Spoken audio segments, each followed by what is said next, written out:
ఓం నమో భగవతే శ్రీరమణాయ. చాలా సంతోషం నాయన. అప్పుడప్పుడు మహర్షుల వారు కొన్ని విశేషాలను ప్రస్తావిస్తూ ఉంటారు. అది చాలా విచిత్రంగా కూడా ఉంటుంది. అటువంటిదే ఆత్మహత్య ప్రతివాడు చేస్తున్నాడు అనే మాట కూడా. ఈ సందర్భంలో శ్రీకృష్ణ పరమాత్మ గీతలో అర్జునుడిని ఉద్దేశించి ఈ విషయం కూడా చెప్పడం జరిగింది. ఏమిటిది? ఆత్మని శస్త్రము ఛేదించలేదు, అగ్ని దహించలేదు, వాయువు ఆర్పివేయను లేదు. చూడండి, దృష్టికోణంలో ఏ విధంగా భేదం కనపడుతుందో. ఒకవైపు ఆత్మని ఎవరూ కూడా నీ సహజత్వాన్ని ఎవరూ ఏమీ చెయ్యలేరు. దేహము యొక్క మరణము ఆత్మ మరణము కాదు. ఆత్మ నిత్యము, సత్యము, ఏకము. దాన్ని ఎవరూ ఏమీ చెయ్యలేరు. కానీ మహర్షుల వారి యొక్క దృక్పథంలో, అవుట్లుక్లో నీవు దేహాత్మ బుద్ధితో, కోరికలతో, వాసనలతో, బంధాలతో, కర్తృత్వంతో, కర్తవ్యంతో, ఒకటి కాదు, లోపల దాగి ఉన్న అరిషడ్వర్గములతో నీవు ప్రవర్తిల్లుతున్నావు. కాబట్టి అందరూ కూడా ఆత్మహత్య ప్రతివాడు చేస్తున్నాడు అనేటువంటి దృష్టికోణాన్ని ఇక్కడ తీసుకొచ్చారు. ఇక్కడ మనం విచారించవలసింది, అసలు ఎవరైనా ఆత్మని హత్య చెయ్యగలరా? సత్యాన్ని మరుగుపరచగలరా? ఎప్పుడు ఉండేదానికి, ఉదయాస్తమములు లేని దానికి ఎవరు దానిని నష్టపరచగలరు? అది కుదరదు కదా.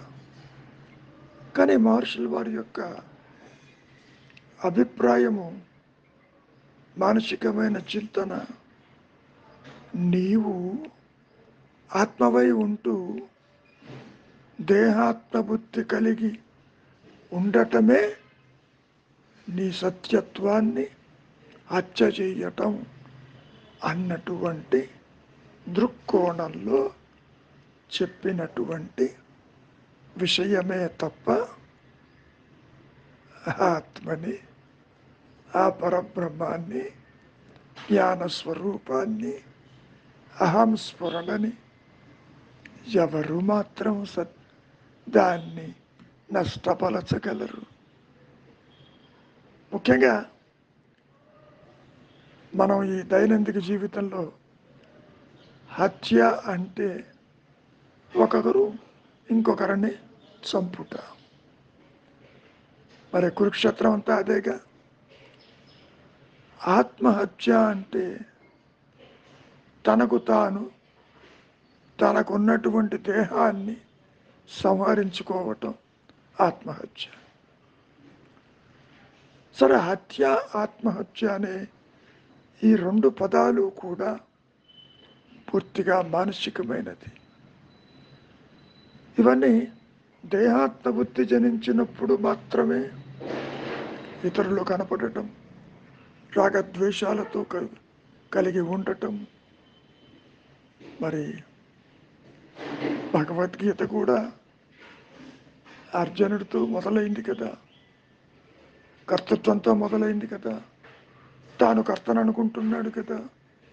నేను ఎలా ఈ పెద్దవాళ్ళని గురువులని వాళ్ళని ఎలా చంపుతానంటున్నాడు కదా. అప్పుడు కృష్ణ పరమాత్మ ఏమన్నాడు, నీవెవరివి చంపటానికి అంటూ భగవద్గీత అంతా బోధించాడు కదా. ఎంత బోధించినప్పటికీ దేహాత్మ బుద్ధి కలిగినప్పుడు, కర్తృత్వము కలిగినప్పుడు, పరిమితత్వము ఏర్పడినట్లుగా ఉన్నప్పుడు, ముఖ్యంగా తాను కాని దానితో తన ఉనికిని ఏర్పరచుకున్నట్లుగా ఉంటుంది. అందుకనే ఏమంటున్నారు, అజ్ఞానంతో నిండిన ఈ జీవితం నిత్యము ఆనందపూర్ణము సహజమైన స్థితిని మరి నీవు దూరమైపోయినావుగా,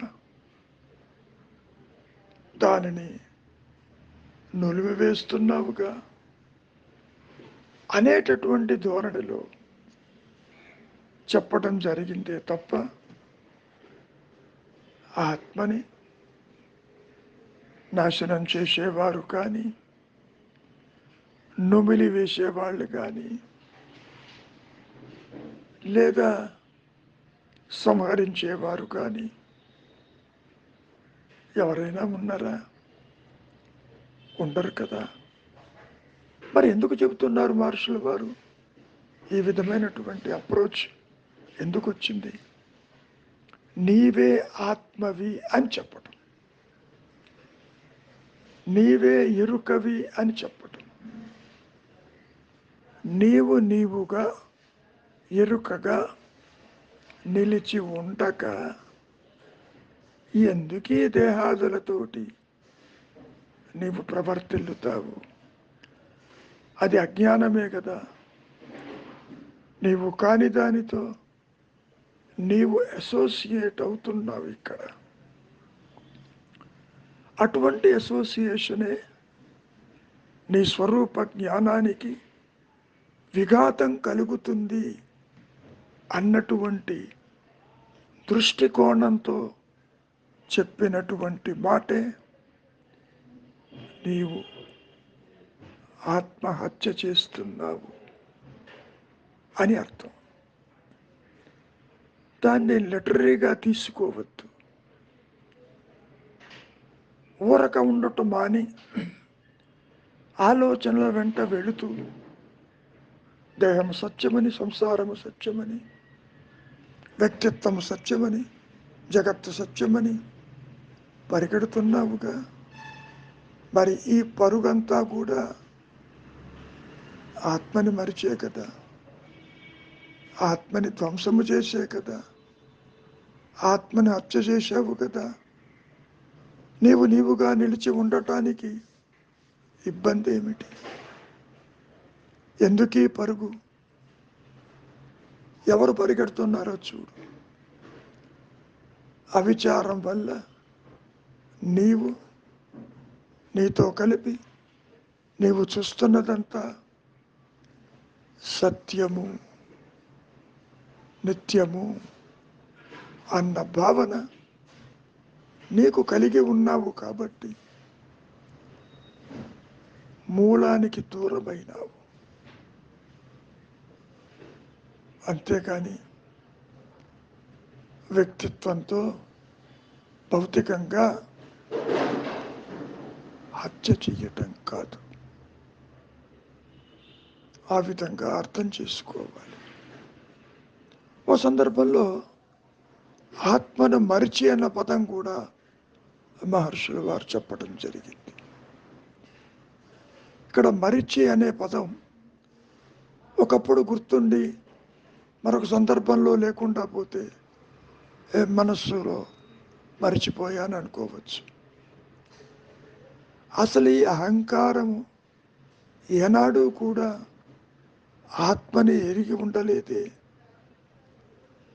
మానసిక పరిధిలో ఆత్మ ఉన్నట్టు ఈ వ్యక్తిత్వానికి, ఈ పరిమితత్వానికి తెలియదు కదా. అయినప్పటికీ మహర్షుల వారి దృష్టికోణంలో ఆత్మను మరిచి, అహంస్మరణని మరిచి,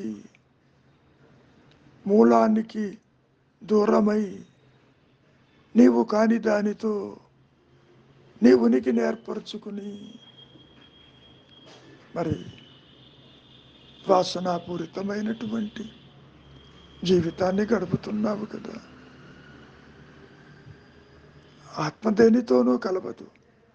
నీవో ఈ వ్యక్తిత్వము, ఈ పరిమితత్వము, ఈ కర్తృత్వము అన్నిటితో కలిసినట్లుంటుంది. ఇంద్రియ వ్యాపారాలకి భోగి అవుతున్నావు కదా. దేహం నాది, సంసారం నాది, సంపద నాది అంటున్నావుగా. ఈ నాది నాది అనేది ఎప్పుడైతే బహిర్గతమైందో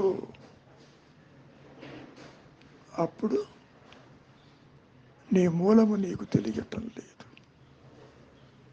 నీవు ఆత్మవై ఉంటూ అనాత్మ భావనలతో, దేహాత్మ బుద్ధితో, కోరికలతో, బంధాలతో ఒకటి కాదు అంతర్శత్రువులను కూడగట్టుకుని ప్రవర్తిల్లుతున్నావా లేదా ఈ మాయలో?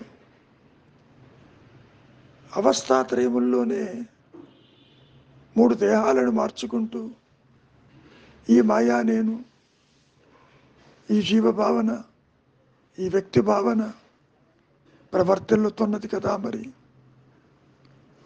అందుకని ఈ విధంగా సూచించటం జరిగిందే తప్ప ఆత్మని ఎవరు హత్య చేయగలరు?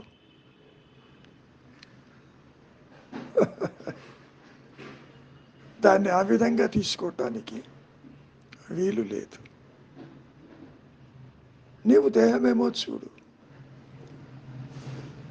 దేహం లేకపోయినా, జగత్స్పృహ లేకపోయినా, అన్యచింతన లేకపోయినా నీవు సుషుప్తావస్థలో ఉండావా లేదా?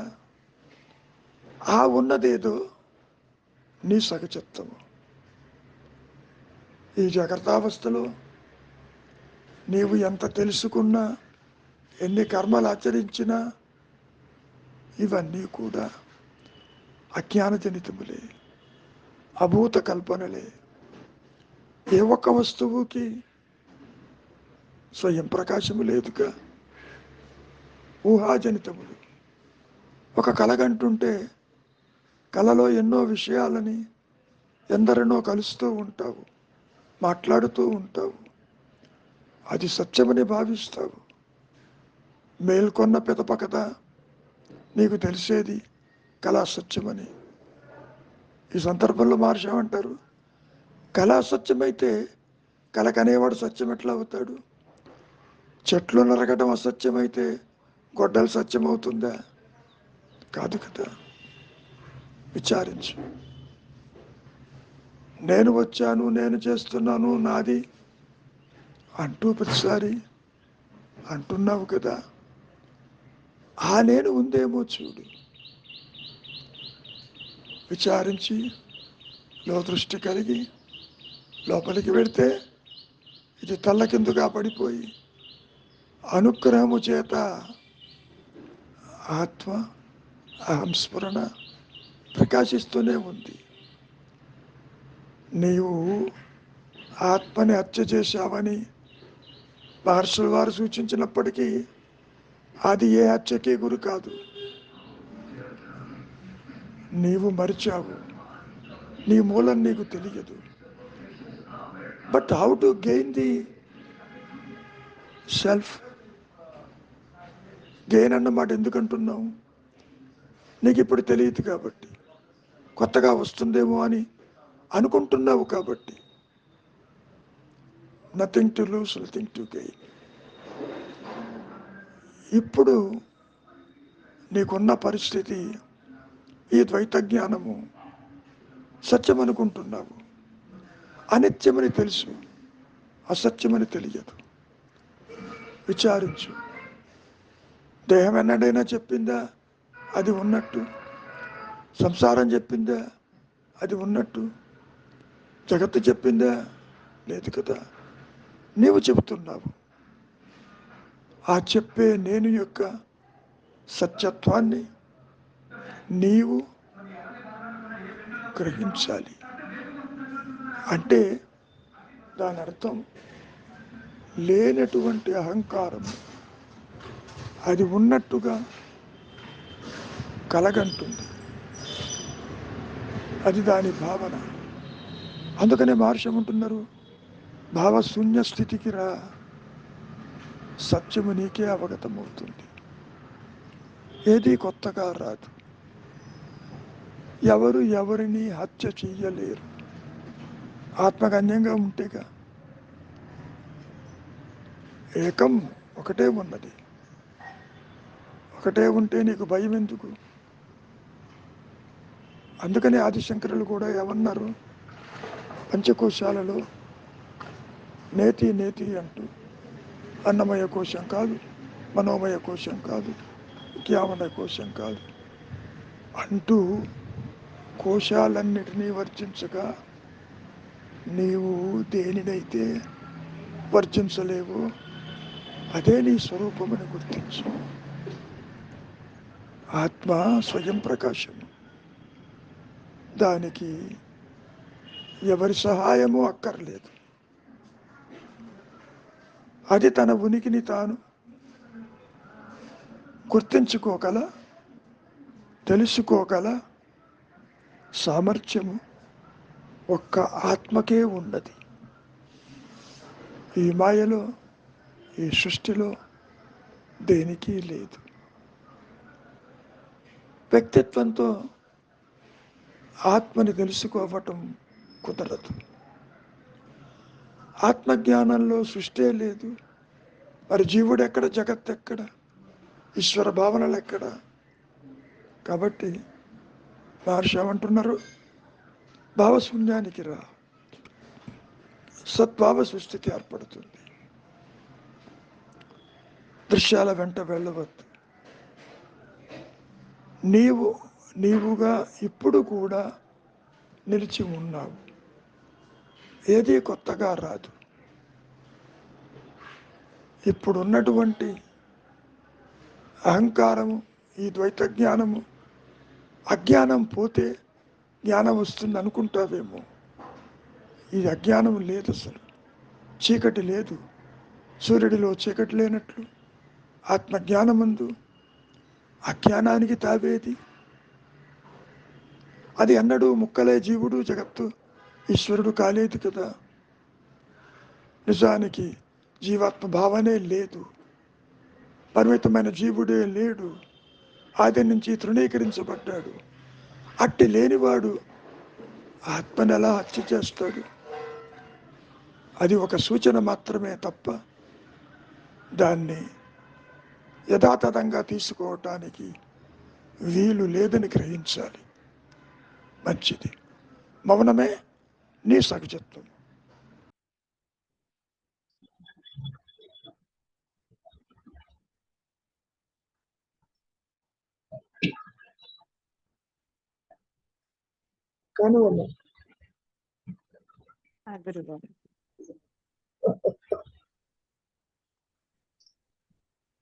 ఆత్మహత్య ప్రతివాడు చేస్తున్నాడు. ఒక్క నిమిషం. దీని గురించే ఆల్రెడీ పెట్టాను. గురుగారు సరే, 20 minutes పెట్టారు. అసలు ఆత్మని ఎవరన్నా హత్య చేయగలరా? లేదు గురుగారు. కాకపోతే నీవే ఆత్మవై ఉంటూ ఆత్మహత్య కలిగి ఉండటమే ఆత్మహత్య అని చెప్పి మహర్షి యొక్క తప్పదు. లిటరీగా తీసుకున్న ఛేదించదు, అగ్ని దింపదు. ఈ లేనిపోని మాయాజీవుడు ఆత్మని హత్య చేయగలడా? కాకపోతే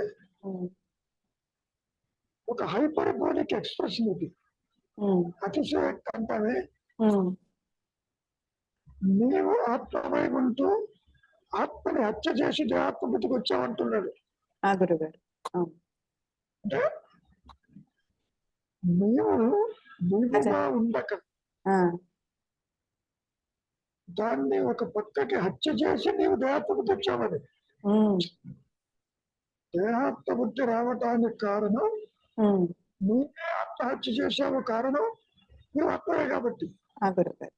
ఉమ్, ద్వైతంలో బాగా అర్థమవుతుంది, కానీ ఆ ఆత్మని హత్య చేయడం అనేది అవుతా పోసే. ఆ గురుగారు. ఉమ్, అంతేకాదు ఉమ్, ఆత్మని మరవటం కూడా అంటే ఉమ్, ఎలా ఉంటుందంటే, మన దైనందిక జీవితంలో ఉమ్, ఎవరో దారిలో కనపడతారు, నేను ఉమ్, బలానా అంటారు, ఉమ్, గుర్తుపట్టవు. ఆ గురుగారు. కానీ ఉండదు. ఉమ్, ఉమ్, ఆమె ఎంతో ప్రయత్నం చేసి చెబుతాడు, ఉమ్, ఐడెంటిఫికేషన్ అది ఎక్కడ కలిసాం ఇక్కడ కలిసాం ఉమ్, ఎంత చెప్తారు రాదు. ఎందుకని భౌతికమైన మనస్సులోనే ఒకసారి చూసింది రికార్డు రికార్డు కాదు. కాకపోతే అవును. రిట్రైవ్ చేయలేవు. ఉమ్, కాబట్టి మనస్సుకి ఉమ్, అహంకారానికి అది నిలుపుకుంటూ ఆత్మని గుర్తించే ప్రసక్తి లేదు, మర్చిపోవటానికి కూడా. ఉమ్, వ్యక్తిత్వంతో ఆత్మని గుర్తించటం, ఉమ్, వ్యక్తిత్వంతో ఆత్మని మర్చిపోవటం ఉమ్, జరగదు. ఆ గురుగారు. ఉమ్, చెప్పుకోవటానికి ఇందాక చెప్పినట్టుగా ఆత్మని హత్య చేశావు, నువ్వు దేహాత్మ బుద్ధి ఉండదన్నట్టు, ఆత్మని మర్చిపోయావు, ఉమ్, దేహాత్మ బుద్ధి ఉండదన్నట్టుగా. ఆ గురుగారు. ఉమ్, ఎందుకు చెబుతున్నారు మహర్షి ఇటువంటి అతిశయోక్తులు అంటే, ఉమ్, ఉన్నది ఒకటే నేను కాబట్టి. ఉమ్, నిజంగా రెండు నేనులు ఉంటే వారు చెప్పింది అక్షర సత్యం. ఉమ్, రెండు నేను లేవు ఇక్కడ, ఒకటే నేను ఉంది కాబట్టి, ఆ నేను ఆత్మ అయి ఉంది కాబట్టి, ఉమ్, నీకు తెలిసినా తెలియకపోయినా ఉన్నది ఉమ్, లేనిది అహంకారం కాబట్టి, నీవు అహంకారంతో ఉన్నావు అంటే నీ సహజత్వానికి ఉమ్, తెలియతకాలు వదిలిపెట్టావు అని అర్థం. ఆ గురుగారు. ఉమ్, ఆ దృష్టితో చెప్పారు తప్ప ఉమ్, నిజంగా లేని పాము చాడు నచ్చి చేస్తుందా? లేదు. ఉమ్, కొన్ని బోధలు ఎట్లా చెప్పుకోవాలంటే, నీకు అవగాహనకి రావటానికి ఒక బ్రహ్మాస్త్రం లాంటిది ఇది. ఉమ్, నీలో మార్పు తీసుకురావడం. తీసుకురావటానికి ఉమ్, నువ్వు మర్చిపోయినావు, ఉమ్, నువ్వు అని హత్య చేశావు, ఉమ్, విచారించు అసలు నీవెవరివి. So these are some of the techniques, ఆ గురుగారు. some people may use it. ఉమ్, ఆ గురుగారు. ఉమ్, ఎవరన్నా కనపడి అన్నారనుకో, ఉమ్, నా మీద మీకు ప్రేమ లేదు అందుకే మర్చిపోయినారని, అట్లా ఉంటుంది. ఉమ్, ఆ గురుగారు. సో ఒకసారి చూడమ్మా, ఇంకేమైనా ఉందా? ఆత్మహత్య ప్రతివాడు చేస్తున్నాడు. అజ్ఞానంతో నిండిన ఈ జీవితం నిత్యము ఆనందపూర్ణము సహజము అయిన ఆ స్థితిని నులిమివేస్తున్నది. సెకండ్ స్టేట్మెంట్ బాగానే ఉంది. ఆ గురుగారు. ఉమ్, ఎందుకని ఒకటే నేను తనకు తానుగా ఉండక దేహాత్మబుద్ధి వచ్చింది కాబట్టి ఉమ్, సహజత్వం అనేది అక్కడ లేదు. అది అంతవరకు చూస్తుంది. ఉమ్, ఎందుకని దాన్ని ఏదో చంపేస్తుంది, నులివేస్తుంది, పైకి రానివ్వటం లేదు, దీనికి అంత తీయలేదు. ఆ గురుగారు. ఈ అహంకారానికి ఉమ్, ఏ పని అది సొంతంగా ఏది చేయలేదు, ఆ గురుగారు. ఒక దాని మీద ఒక ఆధారపడి ఆధారపడి పనిచేస్తుంది. చేస్తుంది. అవును. అటువంటిది ఏదైతే సర్వానికి ఆధారమో ఉమ్, దాన్ని హత్య చేయటము, నిలిపివేయటం, ఇస్ ఇట్ పాసిబుల్? ఆ గురువుగారు. ఉమ్, ఇవన్నీ మహర్షి వింటున్నారు. నాకు తట్టలేదు అనుకుంటాడు మీరు మహర్షి కూడా. ఆశ్చర్యపడద్దు. ఆ గురువుగారు. ఉమ్,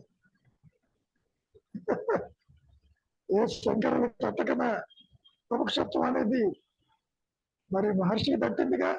నువ్వే ఆత్మవైతే ఇక విముక్షత్వం దేనికి అన్నాడు. అట్లా ఉంటుంది ఇది కూడా. ఏ క్షణ ఏ విధంగా మనస్సులో ఇటువంటి ధోరణులు వస్తాయి అనేది ఉమ్, ఎవరికి తెలియదు. ఆ హయ్యర్ పవర్ చేస్తుంది. ఉమ్, ఏమ్మా? ఆ గురువుగారు. ఉమ్, ఎన్నోసారి మనం చెప్పుకున్నాం, ఈ రెండు భిన్నమైనవి. ఉమ్, ఈ రెండు అహం స్మరణ ఆత్మస్థితి, అహం దేహం.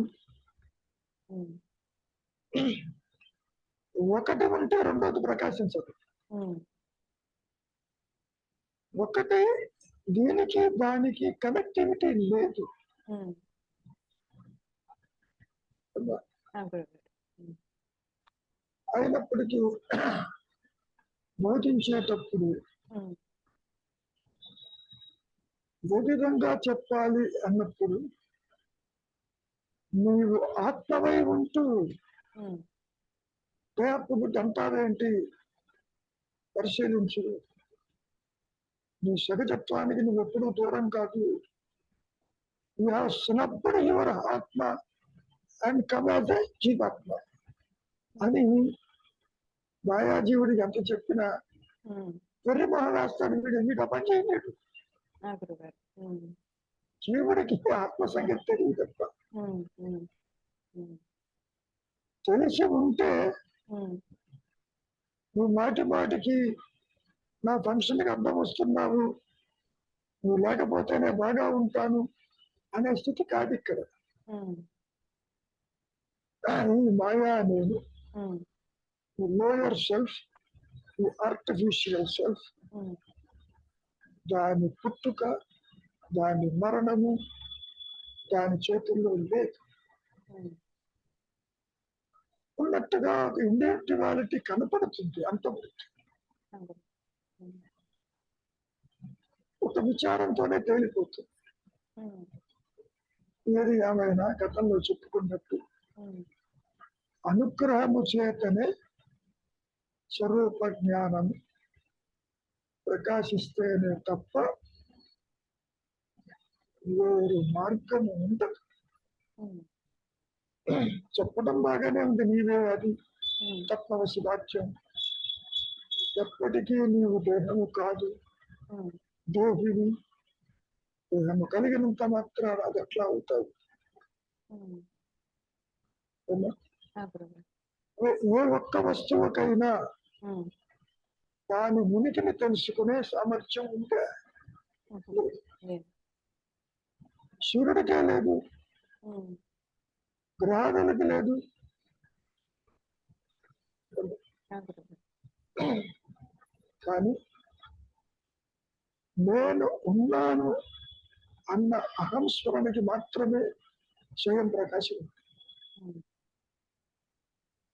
అంటే జ్ఞాన వృత్తి చేత అది తన ఉనికిని తెలుసుకోగలిగిన సామర్థ్యము ఉమ్, ఒక్క ఆత్మకే ఉంటుంది.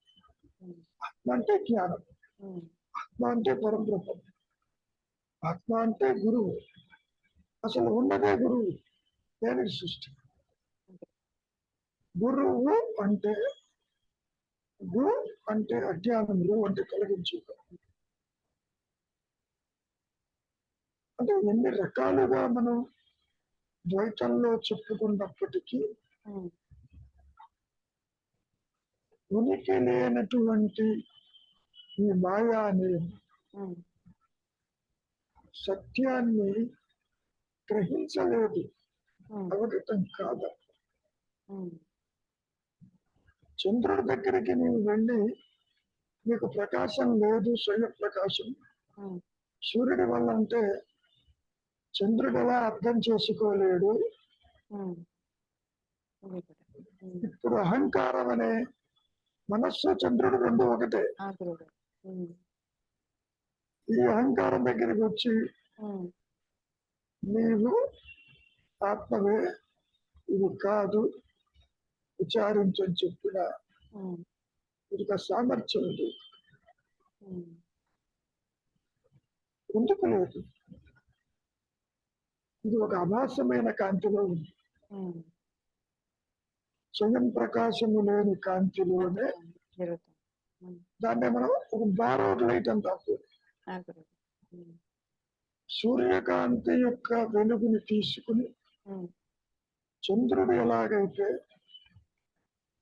శుక్లపక్షము కృష్ణపక్షం అంటూ ఉమ్, ప్రకాశిస్తూ ఉన్నాడు, ఉమ్, జీవుడు కూడా, ఈ మనస్సు కూడా, అహంకారం కూడా వేరే అవుతూ ఉంటుంది. ఉమ్, బికాస్ ఆఫ్ వాసన, బికాస్ ఆఫ్ అవస్థలు. జాగ్రత్త అవస్థలో ఉన్నటువంటి మనస్సు స్వప్నంలో ఉండదు, స్వప్నంలో ఉన్నది నిద్రలో ఉండదు. మనస్సు ఒకటే, అంటే ఇక్కడ అహంకారం గురుగారు ఒకటి. వాసనల విషయానికి వస్తే ఇప్పుడు నాలో ఉన్నదే బయట చూస్తున్నాను అన్నప్పుడు హిడెన్ టెండెన్సీ వచ్చేసి స్వప్నంలో ఆ కనపడతాయి గురుగారు. అంటే నాకు ఇప్పుడు అలా అవి వస్తాయి కదా హిడెన్ టెండెన్సీ.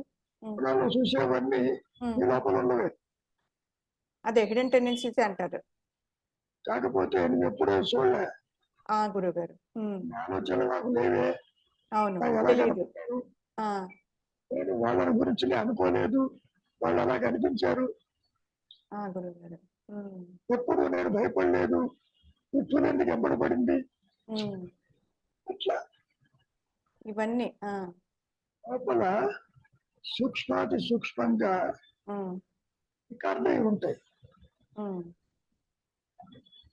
ఇప్పుడు రికార్డెడ్ టేప్ ముందు అది పాస్ అయితే ఏదో శబ్దాలు వస్తుంటాయి కదా, రికార్డెడ్ టేప్స్ అట్లా వస్తుంది బయటికి.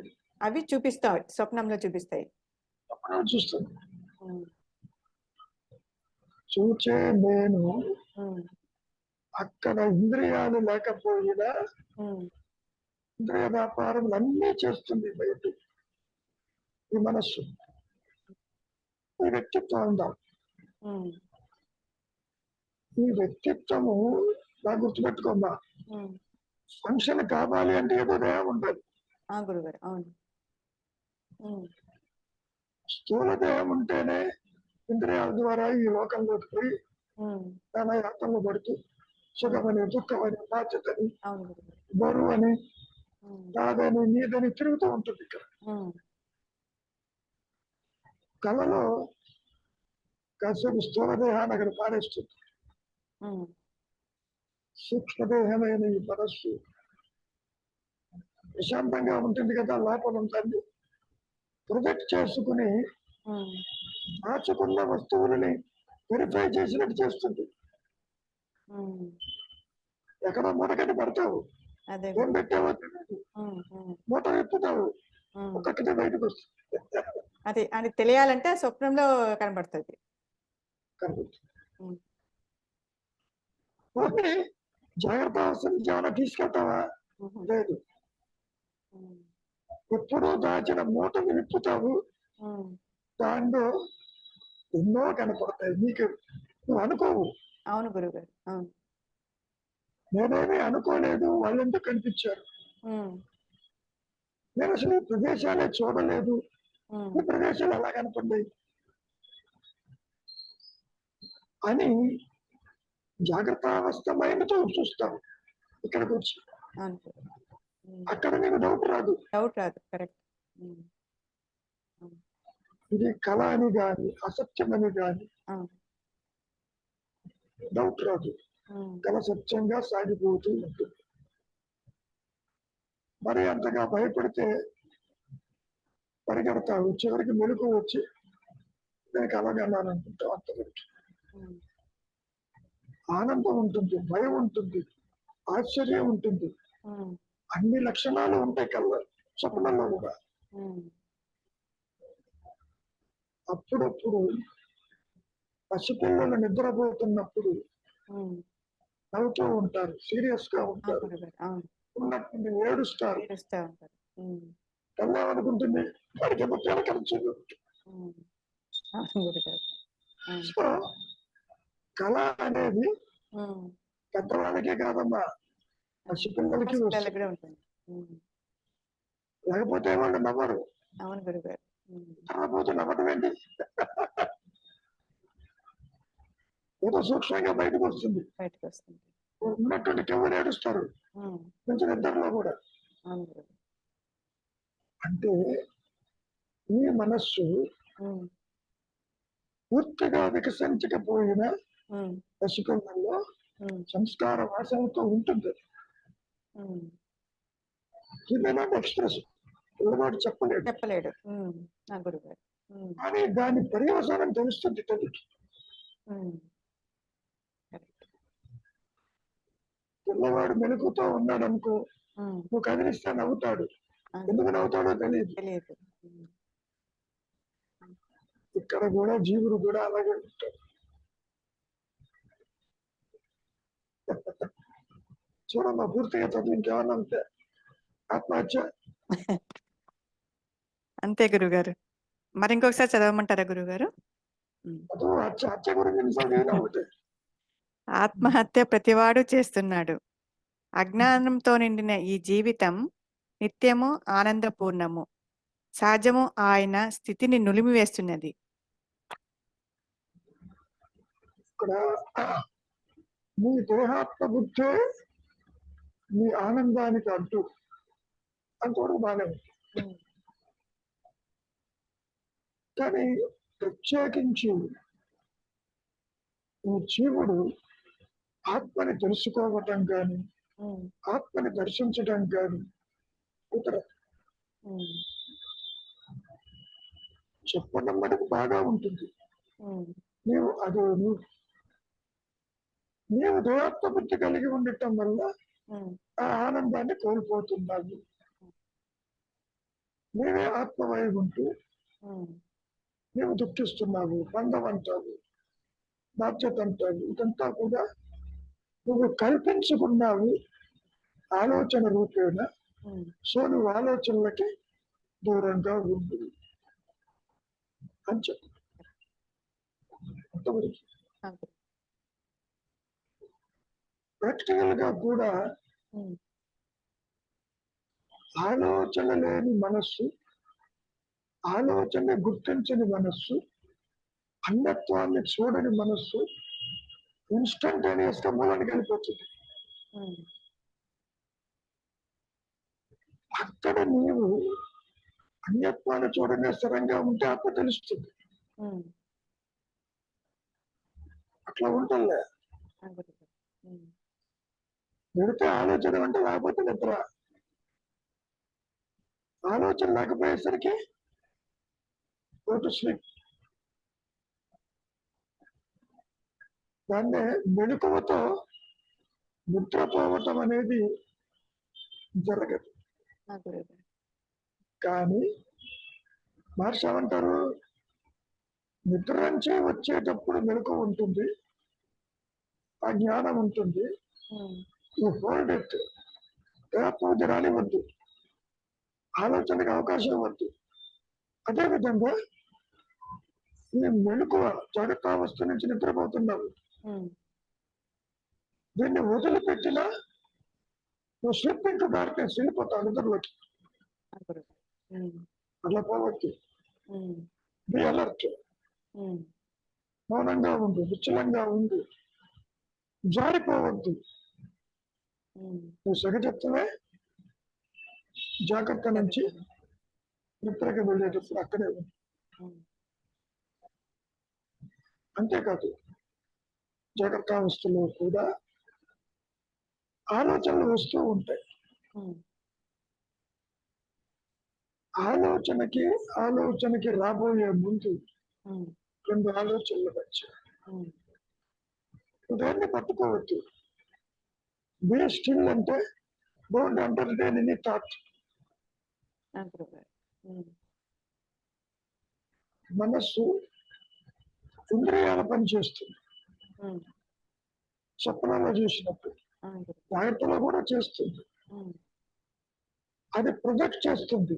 ఉమ్, కంటితో చూడదు, మనస్సుతో చూస్తుంది. మనసుతో చూస్తుంది. ఆ, ఉమ్, ఐర్లాండ్ అనగానే నీకు ఆ ప్రదేశం కనపడుతుంది. ఇప్పుడు ఉమ్, ఎందుకని ఐర్లాండ్ పోకల్లా అవును గురుగారు. ఆ, ప్రొజెక్ట్ చేస్తుంది. ప్రొజెక్ట్ చేస్తుంది. ఉమ్, ఆ విధంగా ఇది ప్రొజెక్ట్ చేసి ఉమ్, గతాన్ని తీసుకొస్తుంది, పిక్చరైజ్ చేస్తుంది. ప్రొజెక్ట్. ఉమ్, ఉమ్, మనస్సు చాలా బలీయమైందన్న.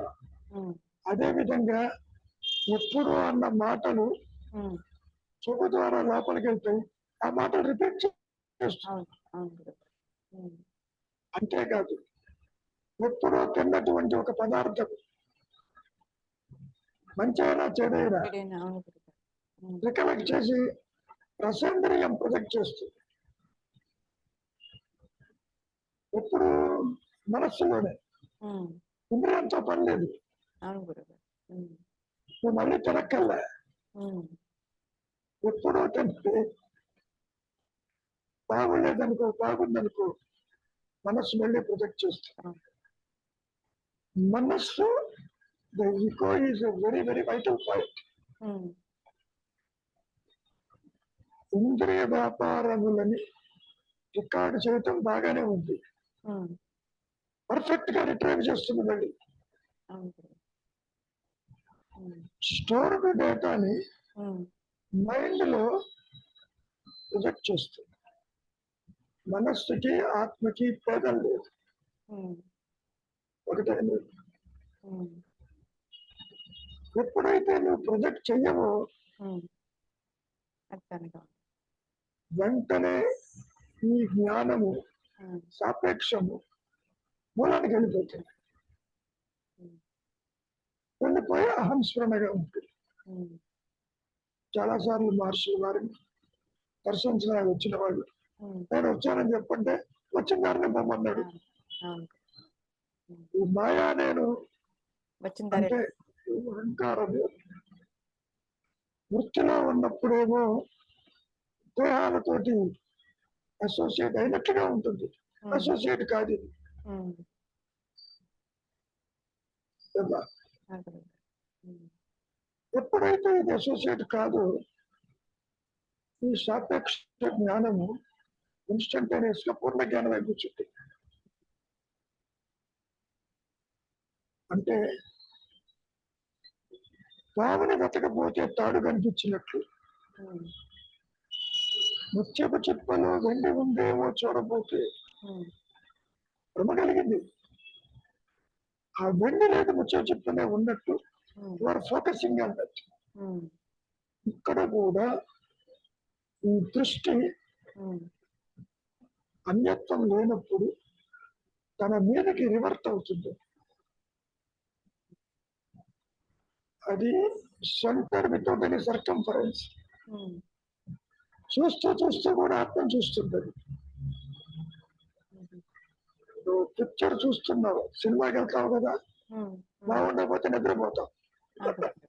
ఉమ్, ఉమ్, సినిమాలో కూడా ఉమ్, నిద్ర ఎలా వచ్చింది నీకు? దాని మీద దృష్టి లేదు కాబట్టి. కాబట్టి కరెక్ట్. నేను బలవంతాన్ని వచ్చావు సినిమా చూద్దామని. ఇక్కడ కూడా మనస్సు ప్రొజెక్ట్ చేస్తూ చేస్తూ నాకు ఇంట్రెస్ట్ ఉంది, ఆ రియాలిటీతో ఇంట్రెస్ట్ ఉండదు. ఇన్స్టంటేనియస్ గా అది మూలానికి వెళ్ళిపోయి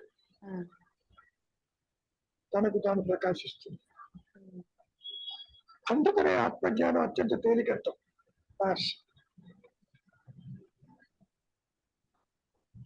ఎందుకని? నువ్వు అదే కాబట్టి.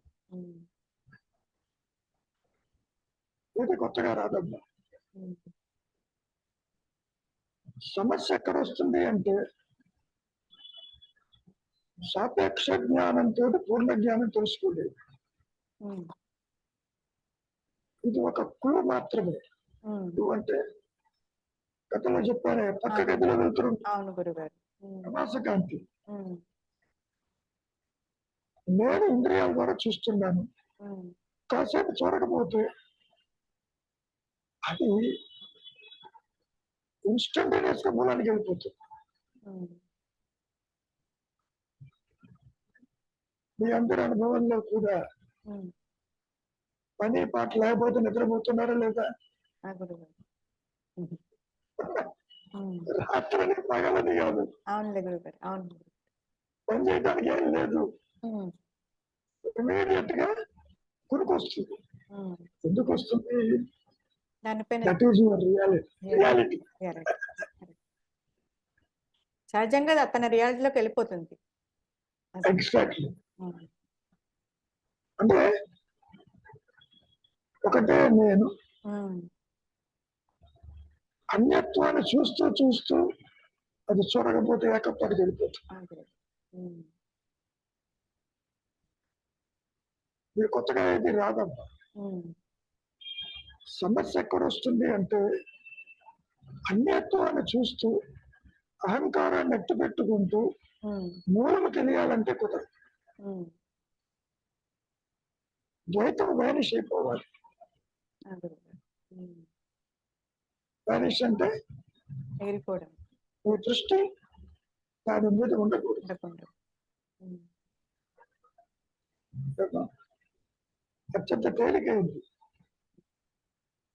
ఎందుకు తేలిక? నేను అంటే అదే కాబట్టి. ఉమ్, డోంట్ ప్రొజెక్ట్ ఎనీథింగ్ ఇన్సైడ్. ఇంద్రియాలు ఉంటే ఇంద్రియాలతో పని లేదప్ప. ఉమ్.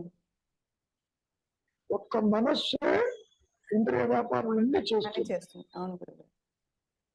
ఉమ్, సంస్కృతంలో ఆత్మ అంటే మైండ్, మనస్సే. ఉమ్,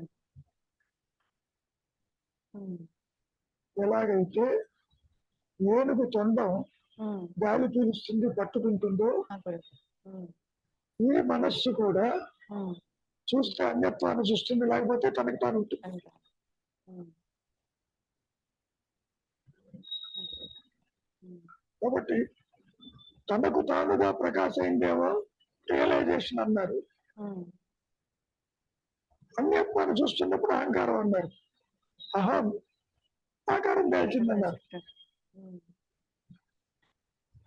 ఈ రెండిట్లో ఏది సత్యము? తనకు తాను ఉండేది సత్యం. సత్యం. ఆ గురుగారు. అన్యత్వం అనేది మానసిక ప్రొజెక్షన్.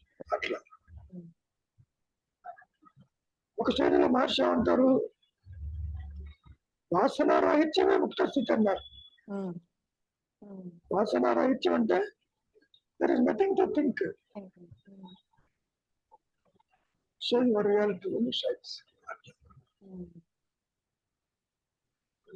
అటువంటి రియాలిటీని ఈ మాయలో గురువు అందించడు, పుస్తకాల్లో ఉండదు, పైనుంచి రాదు అంటల్లో ఉద్దేశం. ఉమ్.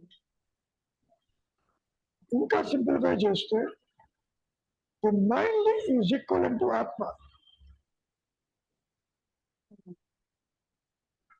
వ్యక్తిత్వము తల ఎత్తకపోతే అది ఆత్మగా ఉంటుంది. ఉమ్. ఆ తరువాత జగత్తును చూస్తున్న ఆత్మని వదిలిపెట్టదు, ఆ గురుగారు. మూలమును అడిగి చూస్తుంది. Um, it is the question of association. ఆ గురుగారు. మనస్సుతో ఇంద్రియాలతో పని లేదు. నీ లోకంలోనే ఉంటున్నావా, మూలంలో ఉంటున్నావా అనేది పాయింట్. ఉమ్, నిశ్చలంగా మూలంలో ఉంటే అలవాటైందనుకో, ప్రపంచం ఎదిగిపోయినా నీకేం అనిపించదు. ప్రాపంచిక విషయ వాసనలోకి వెళ్ళావనుకో, మూలము తెలియదు. ఉమ్, ప్రపంచం సత్యం అనుకుంటావు, కర్మలు సత్యం అనుకుంటావు, ఉమ్. మంచి చెడు ఉందనుకుంటావు. ఇదంతా ఇంద్రియాలు గ్రహించింది స్టోర్ చేసి అనలైజ్ చేస్తుంది బయట బుద్ధితో. ఆ గురుగారు. ఉమ్, కాబట్టి do not give any work to the mind. ఉమ్. పని వర్క్ దానికి. ఆ గురుగారు. అందుకని వైరాగ్యం. వైరాగ్యం ఎందుకు అంటే రాగం గడుపుంటే పరిగెడుతుంది దేనంబడి, దాని మీద ఆసక్తి లేదు కదా. మనస్సు is a vital point, it is also a ఇంద్రియ. జాగ్రత్త అవస్థలో అవసరం ఉంటే ఇంద్రియాలు జరిగిపోతుంది, లేకపోతే తనకు తానే కళలో బిహేవ్ చేసినట్టు చేస్తుంది. ఇక్కడ కూడా ఎప్పుడో జరిగింది గుర్తొస్తుంది, వెంటనే నువ్వు కమ్యూనికేట్ చేస్తావు కదా. కాలంలో కలిసిపోయిన విషయాలు లాక్కొస్తాం, ఏదో మర్చిపోయిన విషయాన్ని తీసుకొచ్చి మళ్ళీ దాన్ని రివైవ్ చేస్తాం. ఆ పని పూర్తి చేయలేదు, మళ్ళీ పూర్తి చేస్తానంట. సో మనస్సు is a storehouse of this వాసనస్. ఉంటే ఉన్నాయి. వాసన is not a dangerous thing. జ్ఞానికి వాసన ఉంటుంది, అజ్ఞానికి ఉంటుంది. కాకపోతే అది నిన్ను బంధిస్తుందా లేదా అనేది పాయింట్. బంధించకపోతే భోగహేతు, బంధిస్తే అది బంధహేతు ఉంటాడు. కాబట్టి చూచే నేను ఇందాక చెప్పినట్టు ఏనుగు తొండం ఎట్లాగైతే గాలి పీల్చటానికి పట్టుకోవటానికి ఉపయోగపడుతుంది, ఈ అహంకారం ఒకటే అహంకారం అన్యత్వాన్ని చూడకపోతే తను తాను చూస్తుంది. రెండు నేనులు దేహాత్మ బుద్ధి నేను, ఆత్మ నేను చూడటం ఉంటుంది సరిగా. ఏ విధంగా అయితే జాగ్రత్త అవస్థలో దేహాన్ని జగత్తును చూస్తుంటాడు, నిద్రపోతే చూడదు. కానీ నిద్రలో ఉన్నది నీ సహజత్వం, నీకు తెలియదు. జాగ్రత్త అవస్థలోనే తెలుసుకోవాలి.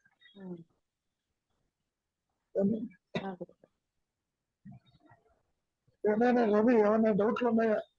కాసేపట్లో అదృష్టం వస్తుంది. గురుగారు, అంటే ఇప్పుడు పాము తాడుని ఆశ్రయించి ఉన్నట్టుగా ఉంటుంది, కానీ స్వరూప జ్ఞానంలో తాడు మాత్రమే ఉంటుంది, పాము లేదు కదా గురుగారు? కాదు నాయన, తాడు తాడు అని తెలిస్తే పాము ప్రసక్తి లేదు అక్కడ. ఆత్మగా నిలిచి ఉన్నప్పుడు జీవుడు జగత్తు ఈశ్వర ప్రస్తాపన లేదు. లేని పాము భయం కలిగింది కాబట్టి, లేని దేహాత్మ బుద్ధి కలిగింది కాబట్టి అది ఉందేమో చూడన్నారు. అంతవరకు నువ్వు వెతికేది ఆత్మని కాదు, తాడుని కాదు, పాముని ఎత్తుకుతున్నావు. అంటే పాముకి ఆలంబనం తాడు కాదా గురుగారు? తాడే కదా పాము కాదు, ఈ యొక్క ఊహాజనితం. ఇమాజిన్ ఏనాడు నీకున్నటువంటి ఆలోచన తాడు మీద కాళ్ళు పడ్డప్పుడు పాము భయం కలిగింది. అది తాడు అని తెలిస్తే నీకు భయం కలగదు.